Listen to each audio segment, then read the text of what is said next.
I'll just come right out and say it. I can't stand AI and the effect it's having on art. And to be completely frank, it scares me.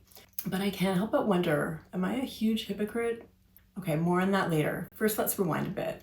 Hi, my name is Kathy, and I am a needle felting artist, and I run a small business called Birds of a Felter. First, I want to stress that my opinions in this video are just that, my opinions, and the point of this video is not to judge or shame or ignite any kind of conflict. I do feel very strongly about this subject, and that's why I'm making a video about it.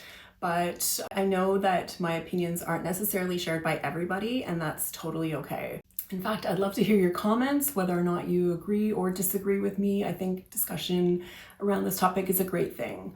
So while I chat, I thought I would show you how I made this little 2D needle felted painting, so you would have something to look at while I'm talking.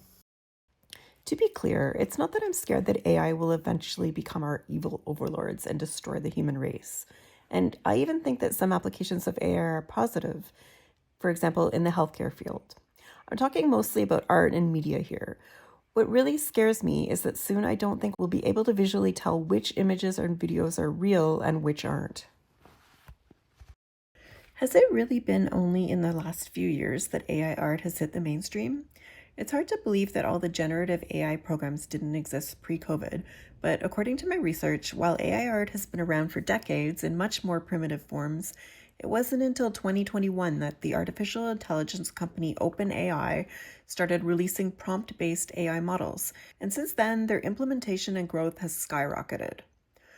I remember when I started to see AI-generated images on social media. Weirdly, some of the earliest ones I remember were based on the fiber arts. Stuff like giant crocheted cats, or badass ladies riding crocheted motorcycles, or ridiculously detailed anatomy sweaters. The immediate reaction of the internet was, wow, where can I order my own crocheted motorcycle? Until people started pointing out someone's six-fingered hand, or for instance, the bizarre collection of half needles sticking out of this knitted seam, or, the small detail that this lady seems to be successfully driving a crocheted motorcycle while crocheting. And I think at least now most people know that this type of thing is fake. But then we started seeing videos that became harder and harder to identify as AI. And AI art started to flood the retail market, even in established chain stores. For example, I was at Michael's, which is Canada's biggest craft store that also sells home products, and I saw this painting and I really liked it because it reminded me of Italy. But then I looked a bit closer.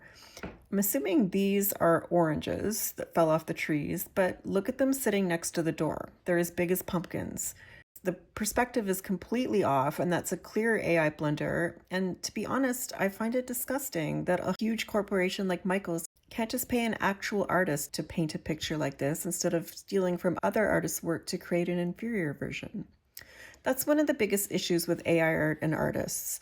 When AI generates something, what it's actually doing is taking real artists' work without consent or compensation. And that's led to artists not only feeling that their effort and their time and skill has been devalued, but to worrying that their jobs may soon be taken over by AI. This applies not only to painting and illustration, but graphic design, photography, music production, writing, anything creative. As a former graphic designer who many times has spent days, even weeks, designing a single logo, it kills me to see that logos can now be produced by simply typing in a prompt.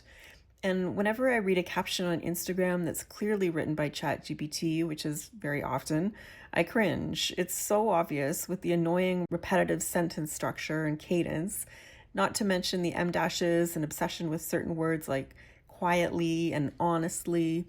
It just drives me crazy. I really, really hope that soon more people and companies will realize the value of having a human create their brand and creative jobs won't be threatened anymore.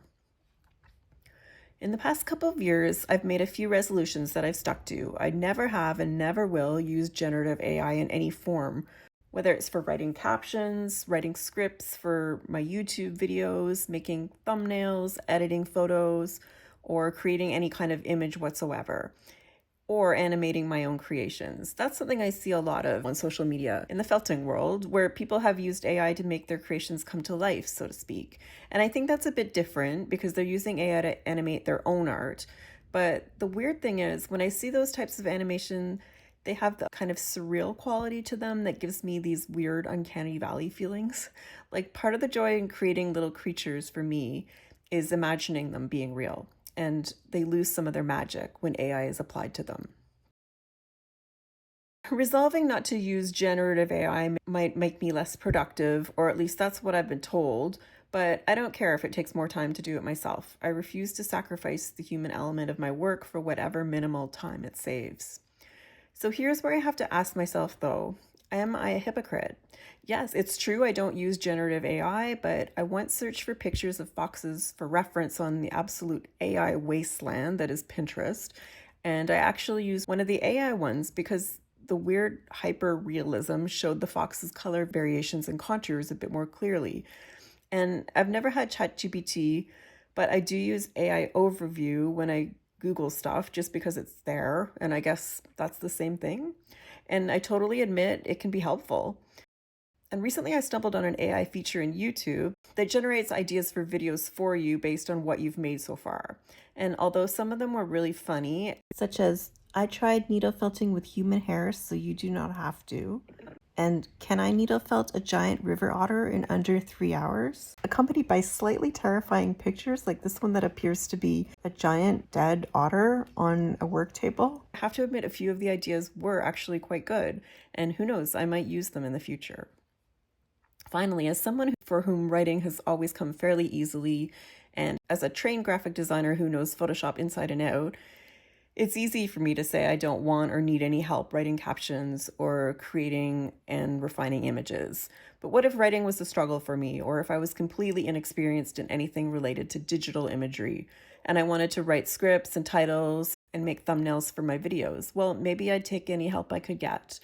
I mean, if I had a career that involved regularly using any kind of math skills, more complicated than, say, basic multiplication, I'd absolutely make use of any AI features that help me with that. So I don't know, maybe it's just a little too easy for me to take this stand. But here's the thing. I think more and more AI in the creative industry is used to increase productivity and save time. But really, if so many of the world's inventions were supposed to save us time, why do we always feel like we don't have enough time? And that certainly hasn't changed since the advent of AI. Maybe it's time to slow down a bit and actually do things because we love to do them. Take the time to learn them instead of asking a computer to do them for us. Don't get me wrong, I'm all for productivity, but I want to figure out more ways to increase it using my own brain power. I feel like there have been positive developments. For instance, many craft shows now have a strict no AI art policy, and more people seem to be realizing the damage AI is doing in so many creative industries. I still think I'm pretty good at recognizing AI art and writing, at least most of the time, but I know the day will come when I won't be able to. Soon, AI images will progress to a level where they're impossible to differentiate from real.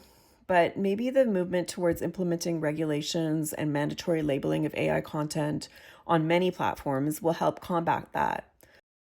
Right now, I question everything I see on social media platforms, and I've been told a couple times that's very pessimistic of me, but I disagree.